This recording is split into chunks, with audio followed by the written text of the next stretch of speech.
estar delante de su presencia en esta noche. Hoy continuamos con el estudio del capítulo 48 del libro de Génesis, el libro de los principios. Hemos estado transitando en las escrituras en este libro y hemos estado aprendiendo cosas muy importantes para nuestra vida, cosas prácticas que de alguna o de otra forma nos ayudan a entender cómo debe ser nuestro vivir diario en Cristo Jesús. En este capítulo vamos a hablar de esa última enfermedad o ese último tiempo de Jacob y de la bendición que le da a los dos hijos de José.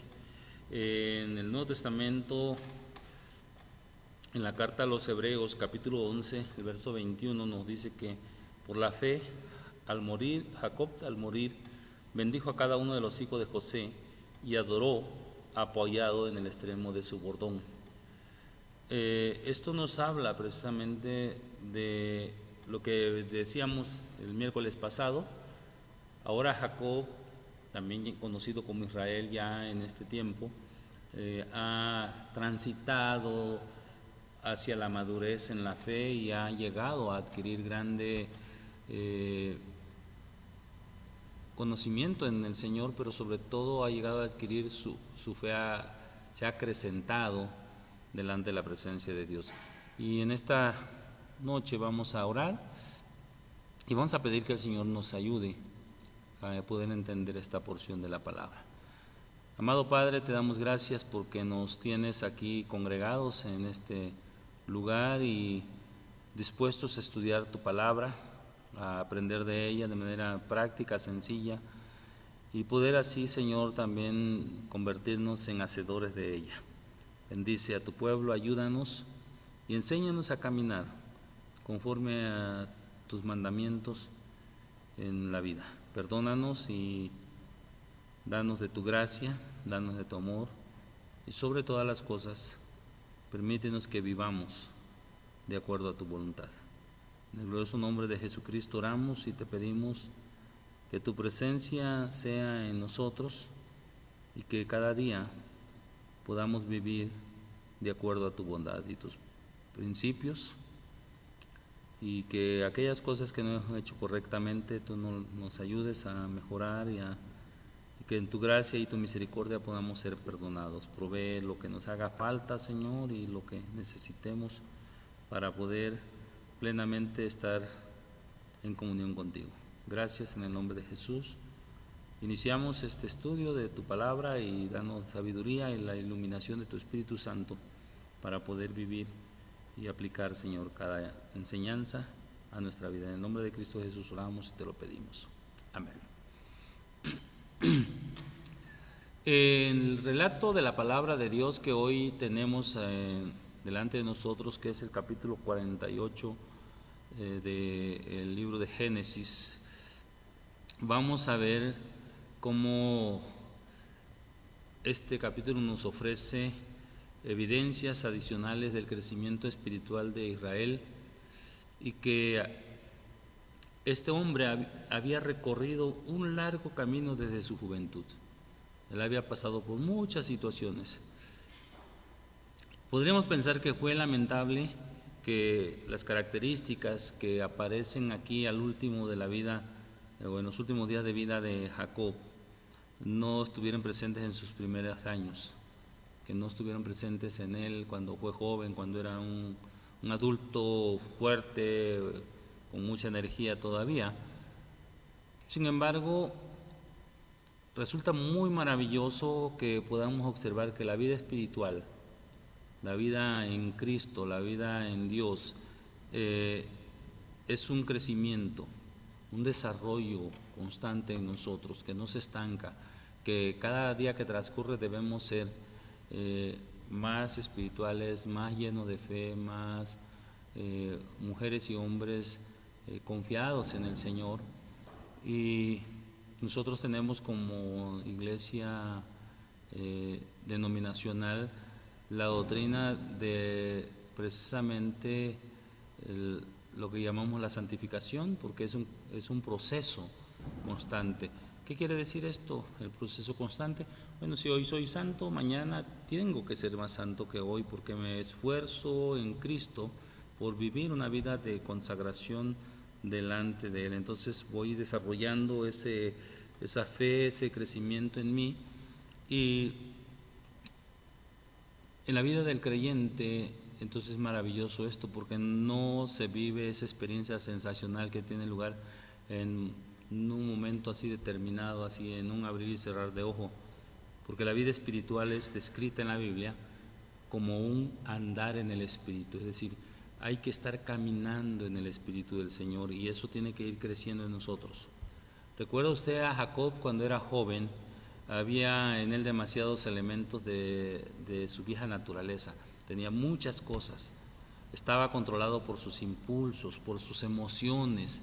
Este hombre tenía deseos y algunos los pueden confundir los deseos como sueños, pero dice la palabra que los deseos son engañosos y por ello tenemos que estar conscientes nosotros que la vida de Jacob es una vida que crece con el pasar de los años y esto nos ayuda a pensar que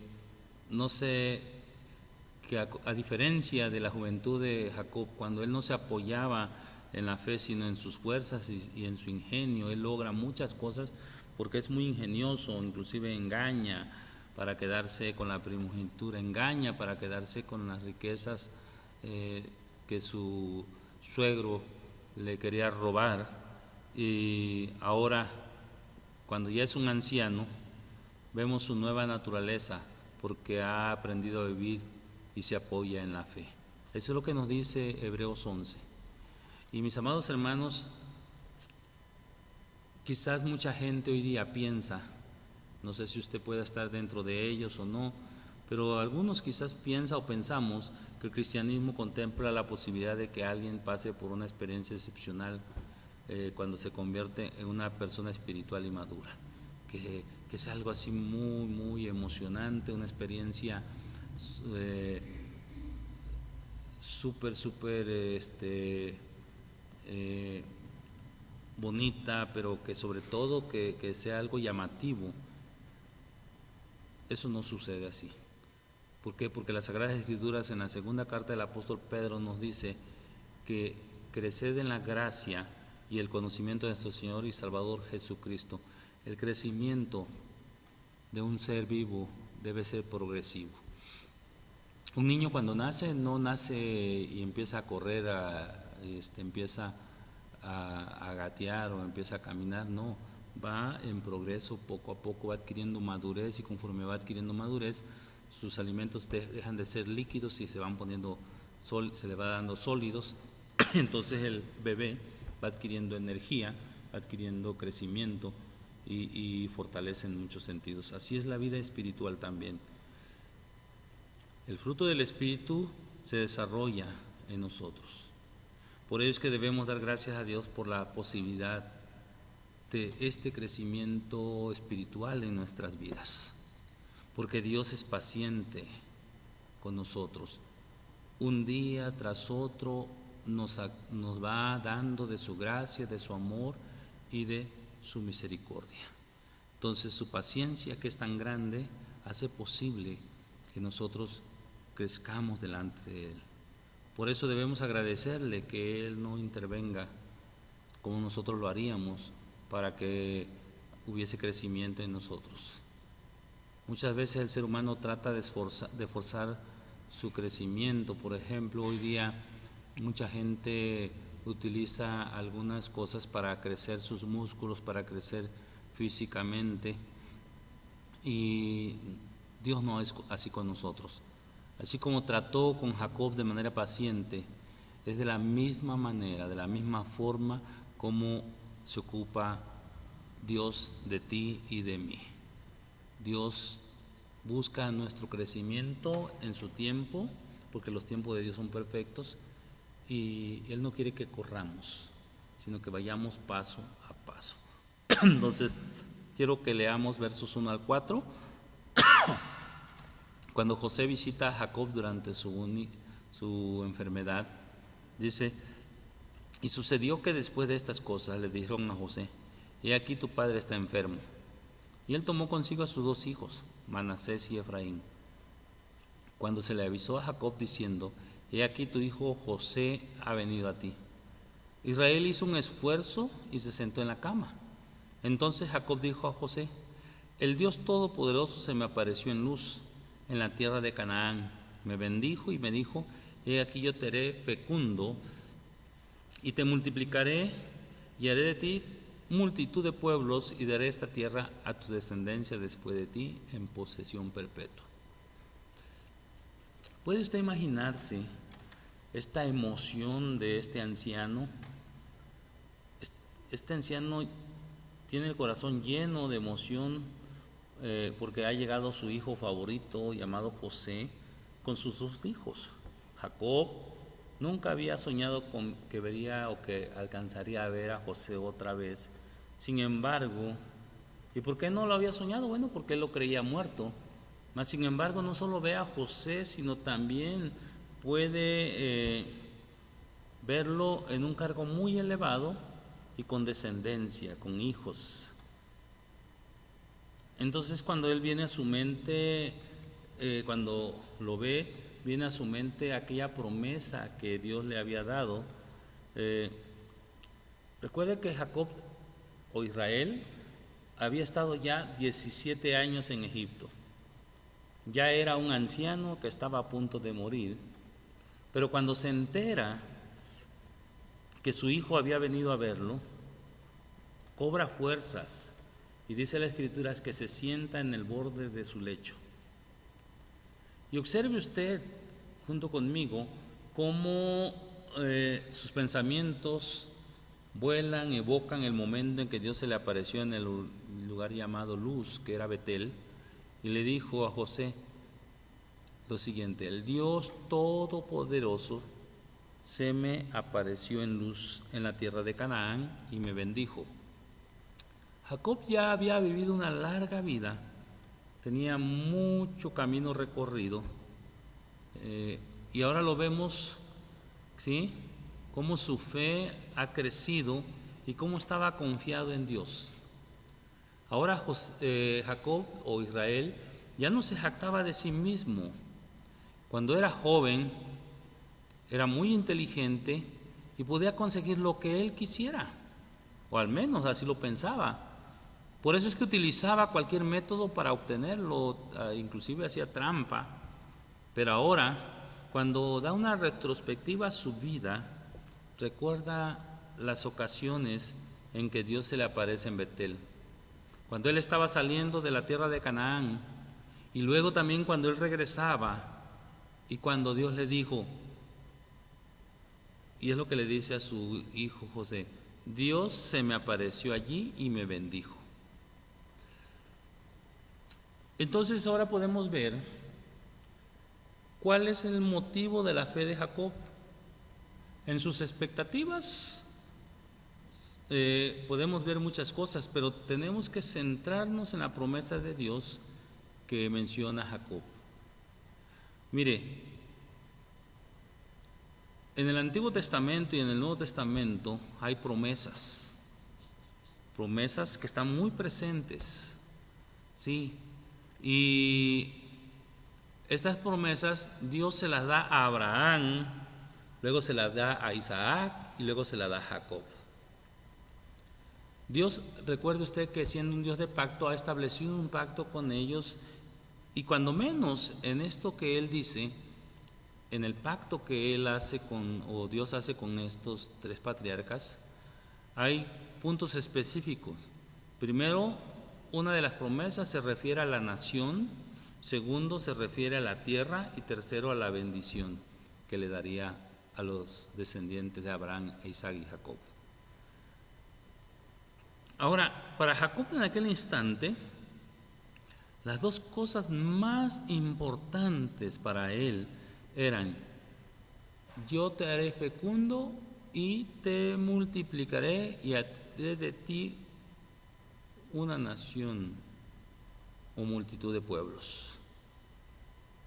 Y segundo, y daré esta tierra a tu descendencia después de ti en posesión perpetua. La tercera parte del pacto decía: en ti serán benditas todas las familias de la tierra. Y esto tenía implicaciones, y aún sigue teniendo implicaciones tanto presentes como futuras, pero también universales. Es muy importante para ti, mi hermano y mi amigo, y para mí en lo personal, porque se refiere a todos aquellos que en el transcurso de los siglos hemos creído, hemos vivido en Cristo Jesús, ese Dios encarnado, quien murió por nuestros pecados y por todos los pecados de la humanidad de aquellos que han de creer en Él, y que es desde el punto de vista genealógico, ese Jesús que murió por nosotros, el descendiente directo de aquellos antiguos patriarcas que recibieron la promesa de Dios dada en ese pacto. Hoy por eso usted y yo estamos aquí estudiando la Biblia, porque Dios ha cumplido 2 de esas 3 promesas hechas hace miles de años. La promesa referente a la tierra de Israel aún no se ha cumplido. ¿Por qué?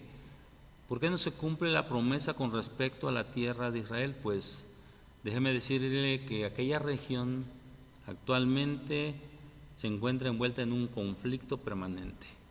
Y los pueblos que ahí se enfrentan de alguna manera comprometen incluso la paz mundial, porque están peleando entre ellos. Aún no logran determinar esta tierra de quien le pertenece. Dios le da a Abraham, Isaac y Jacob, a estos israelitas, a estos judíos, esta promesa, pero hay muchos intereses allí, y la verdad no es una tierra que digamos que es una región muy vasta. Sin embargo, hay un pleito ahí muy fuerte que en algún momento en un estudio específico podría verse. Sin embargo, lo que hoy nos interesa es que estos versículos del 1 al 4 nos habla de un Jacob que ha crecido en su fe, que ya no se pone él en el lugar de hacer las cosas, sino deja que sea Dios quien tome el lugar que le predominante en la historia, y le habla a su hijo de las promesas que ha recibido de Dios en su vida como descendiente de Abraham. Y entonces viene los versos 5 y 6, la bendición específica que Israel da a Manasés y a Efraín, o en el término que él los pone, Efraín y Manasés, porque Manasés era el mayor. Sin embargo, Jacob intencionalmente hace este cambio, y él dice: ahora pues tus 2 hijos, vea usted, que nacieron en la tierra de Egipto antes de que yo viniera a ti a Egipto, míos son. Efraín y Manasés serán míos, como lo son Rubén y Simeón. Pero los hijos que has engendrado después de ellos serán tuyos, serán llamados por el nombre de sus hermanos en tu heredad.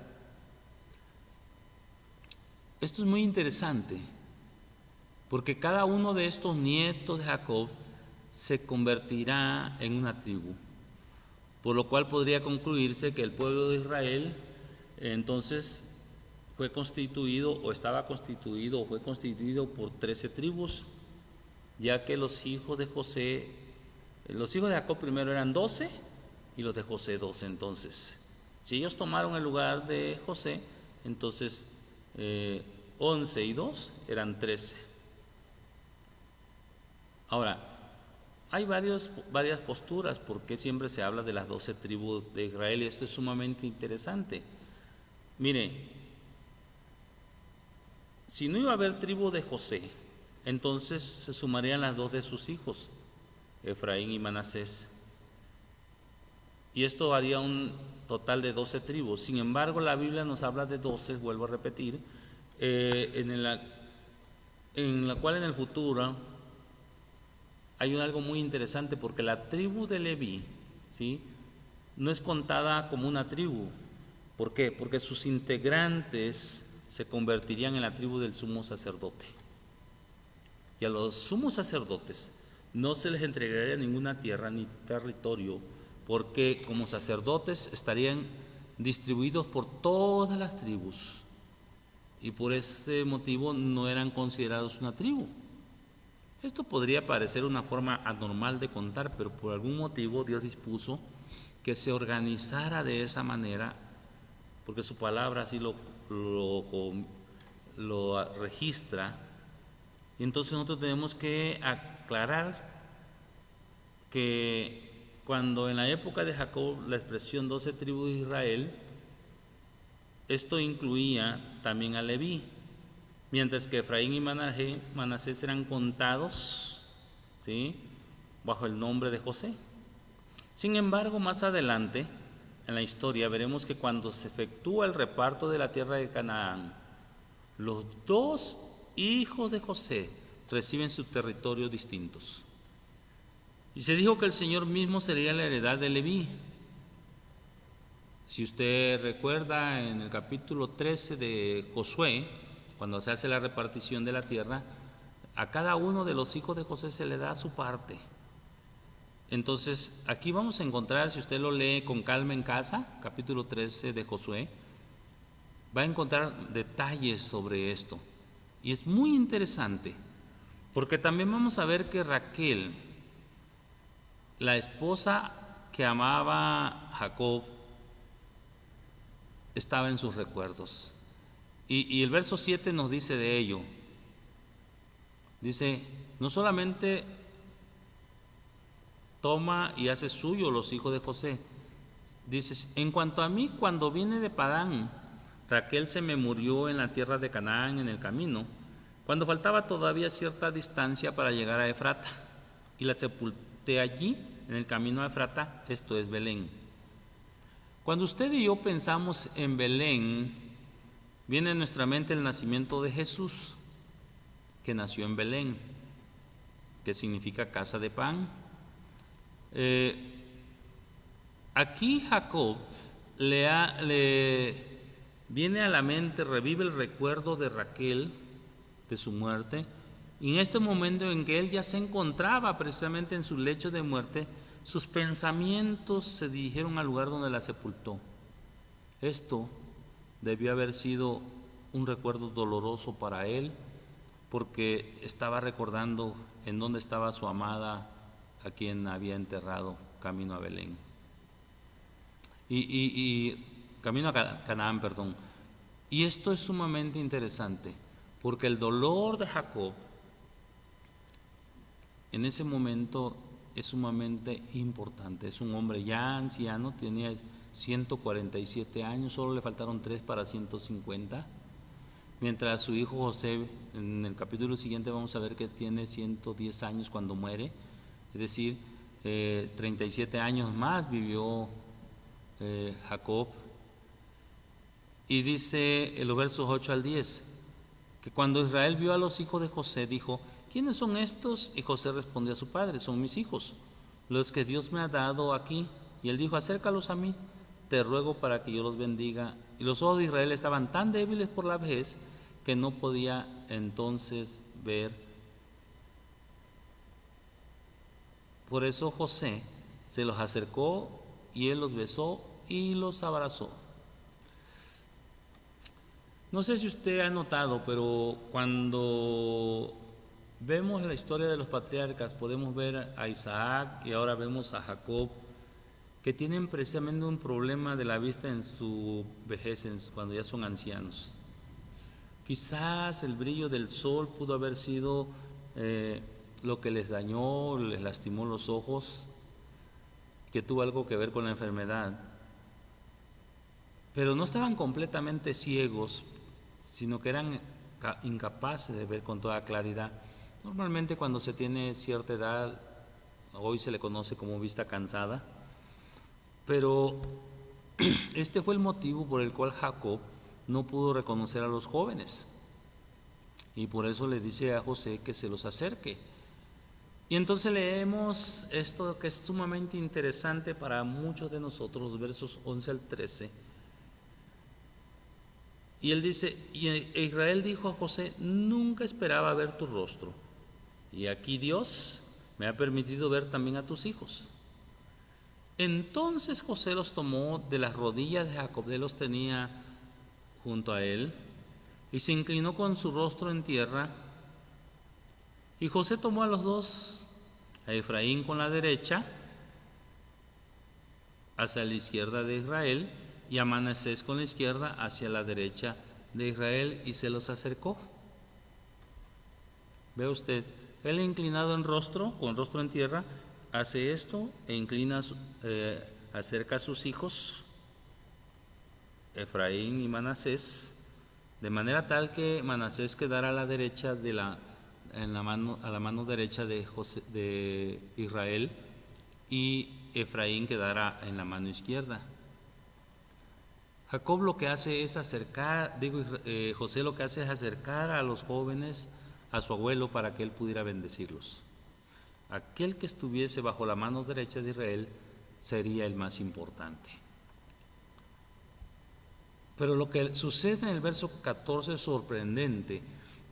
Y dice: pero Israel extendió su derecha y la puso sobre la cabeza de Efraín. Hace esto, era el menor, y su izquierda sobre la cabeza de Manasés, y hace esto, cruza sus manos, cruzando adrede sus manos, aunque Manasés era el primogénito, dice el verso 14. De esta manera, Efraín estaba quedando en la posición de liderazgo sobre Manasés. Y más adelante, en la descripción hecha por el libro de los Números, veremos cómo la tribu de Manasés marcha bajo la bandera de la tribu de Efraín cuando atraviesan el desierto. En el libro de Números lo vamos a encontrar más adelante. Por cierto, Josué y muchos otros grandes personajes, déjeme decirle, provenían precisamente de la tribu de Efraín. Y esto es interesante porque no cabe duda que esta tribu fue más importante que la tribu de Manasés. Y es interesante observar lo que sucedió aquí. ¿Por qué? Porque aunque Jacob no podía ver bien, supo lo que estaba haciendo. José había colocado a su hijo mayor, Manasés, a la derecha de Jacob, y al más joven a la izquierda, que era Efraín. ¿Qué hizo entonces Jacob?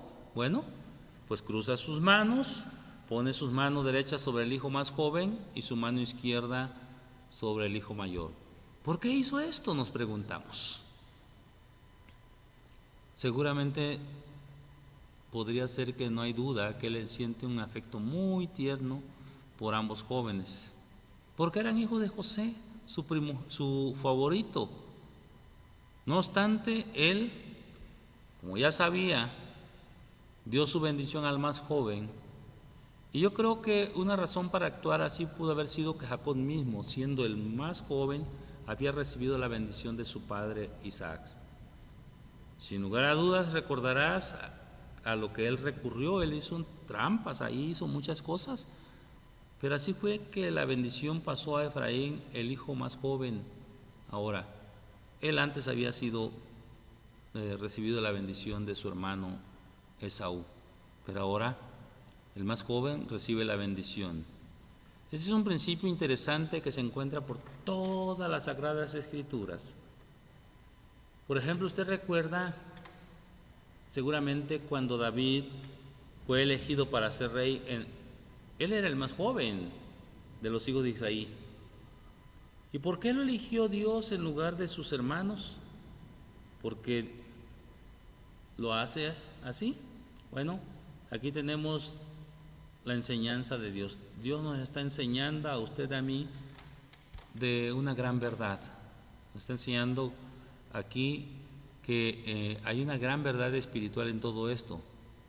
Dios no acepta ni aceptará el derecho de la primogenitura que está basada en el nacimiento físico natural. Para Él tiene que haber un nuevo nacimiento, un nacimiento espiritual, el que se produce en el encuentro con Jesucristo. Aquí no es porque hayas nacido en un hogar cristiano, ya eres cristiano en automático. Esto lo hemos venido diciendo por mucho tiempo. Y hay todavía, a pesar de ello, mucha gente que sigue creyendo que por nacer en un hogar cristiano, en automático se es cristiano, y esto no es así. Dios no presta atención a nuestras costumbres o tradiciones. No. Fíjese que siempre se ha dicho que el hijo mayor tiene mayor responsabilidad dentro de la familia. El hijo mayor, déjeme decirle que no siempre fue el escogido por Dios. Es decir, Dios no escoge al hombre natural según el orden o el criterio natural. No escoge a nadie según sus capacidades naturales, sino que acepta a la persona que ha sido renovada por la obra y la acción del Espíritu Santo. A esas personas Dios las utiliza, Dios las acepta. A esas personas que estamos buscando de su gracia, que hemos venido a un encuentro con Él personal, que tenemos una relación muy estrecha con Él, y eso es lo que cuenta para el Señor. Con respecto a esto, la palabra de Dios dice que en el momento en que una persona cree en esa obra redentora de Jesucristo, dice, en ese momento se convierte en una nueva criatura. ¿Sí? Vea cómo lo dice el apóstol Pablo.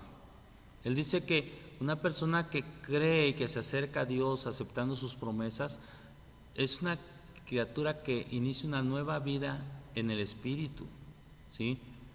En su carta, en segunda carta a los Corintios, capítulo 5, verso 17, Pablo dice: de modo que si alguno está en Cristo, nueva criatura es.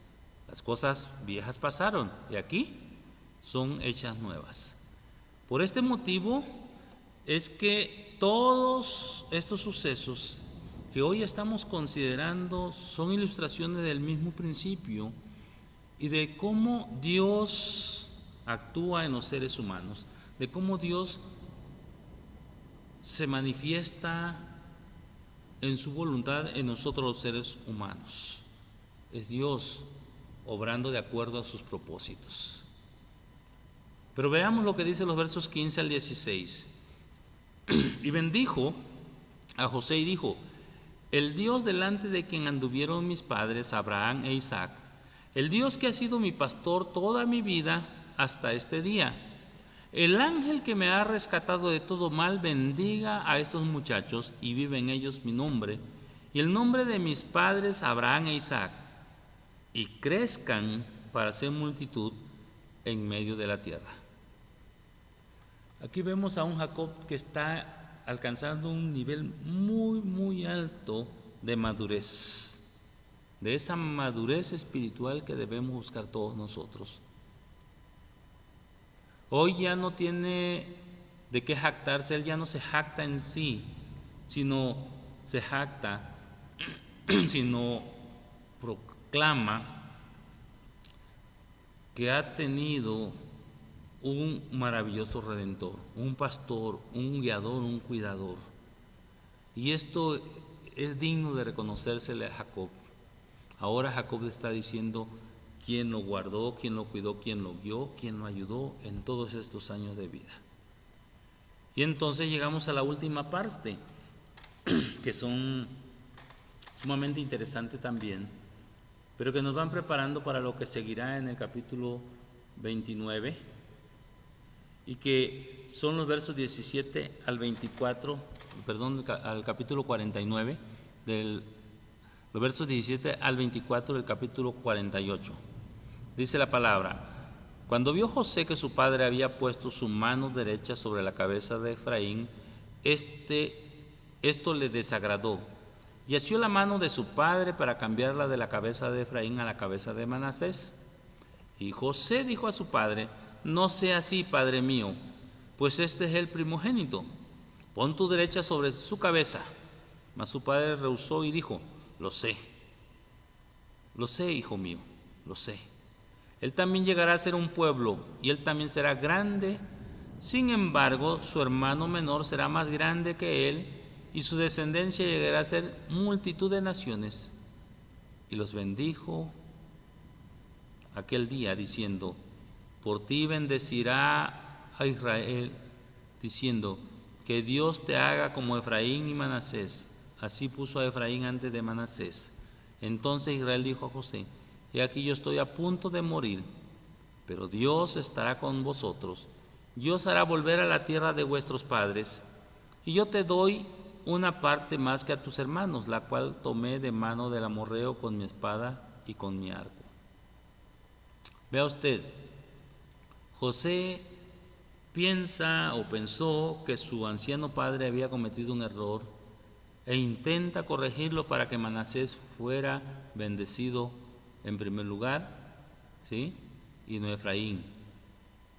Sin embargo, Jacob, con una dulzura que ha desarrollado con el paso de los tiempos, pero con la firmeza de carácter que ahora tiene, confirmó su elección.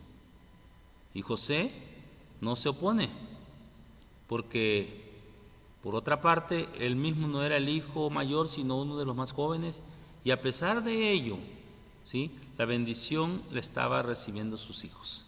Es decir, José queda conforme con esta bendición. Y aquí podemos observar, mis hermanos, a Jacob morando en una tierra extranjera.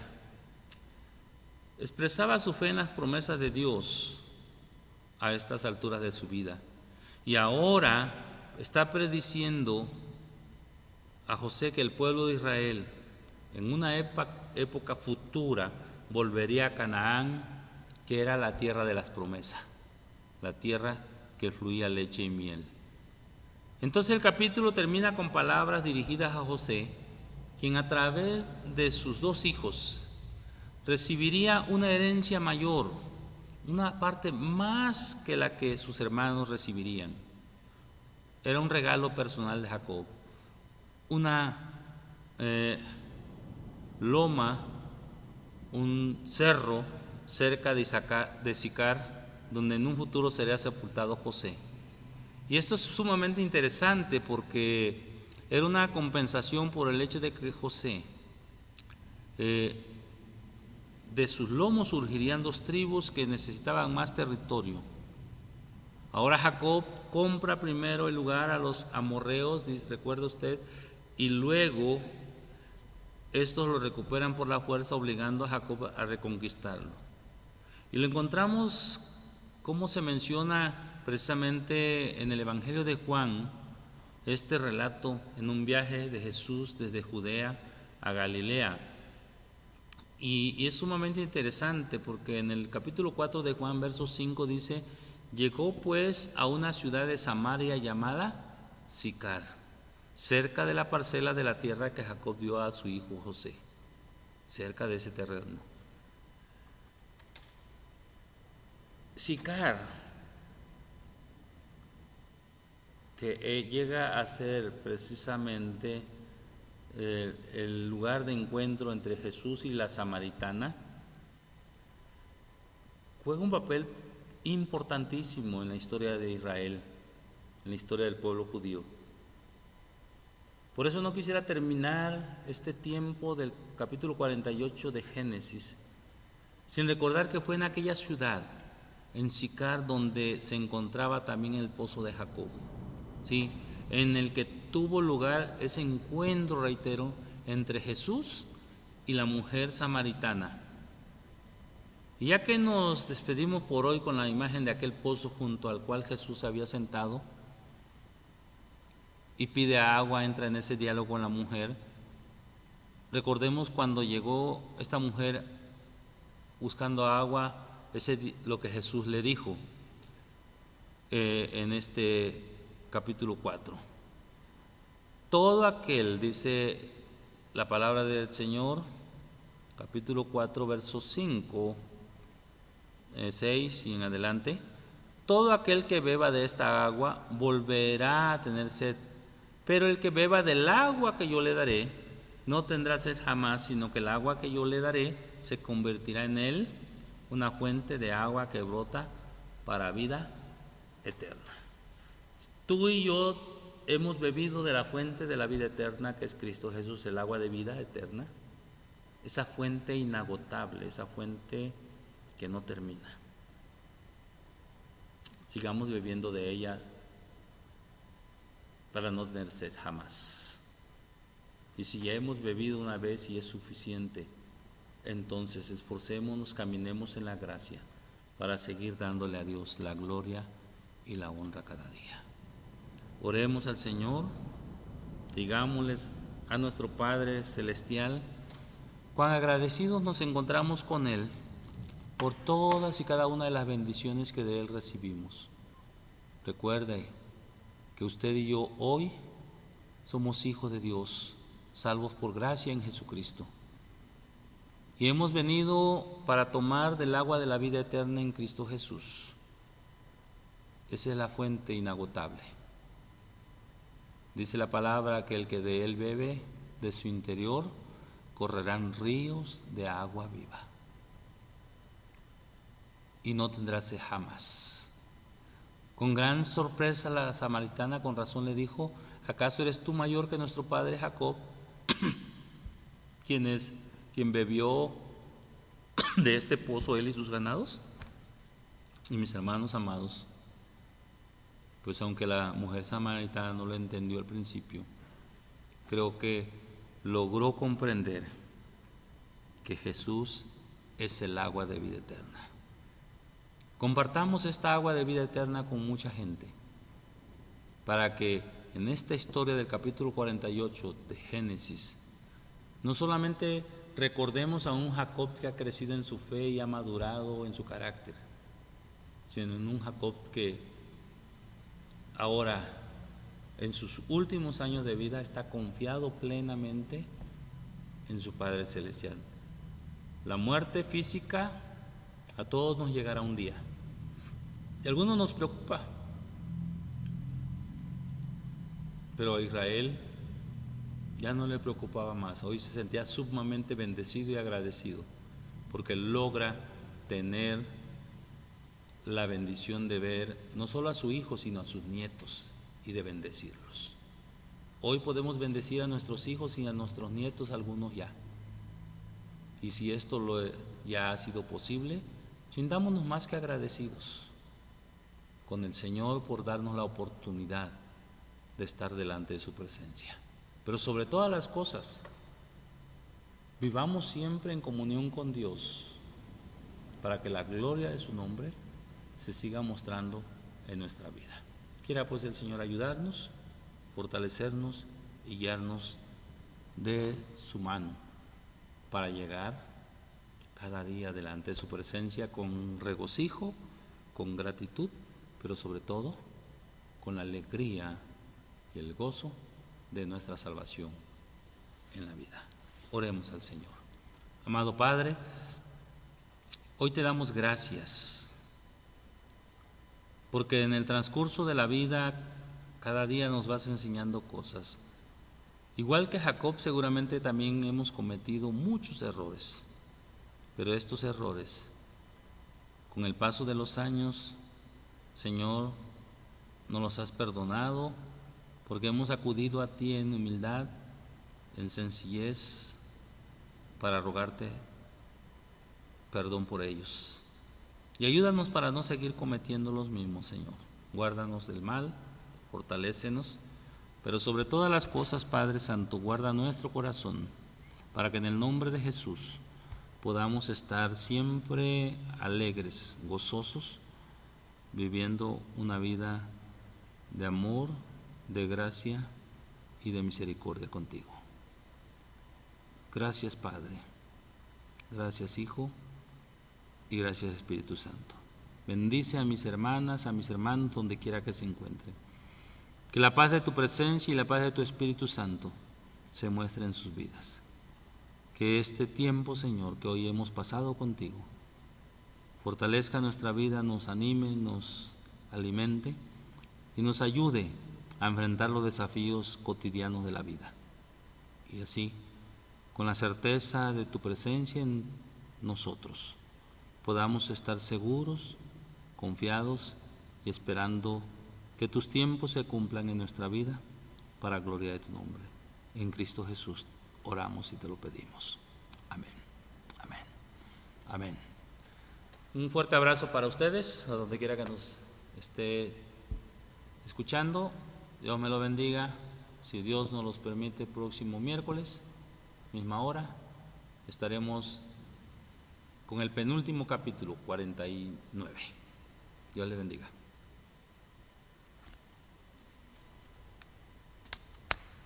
Adiós.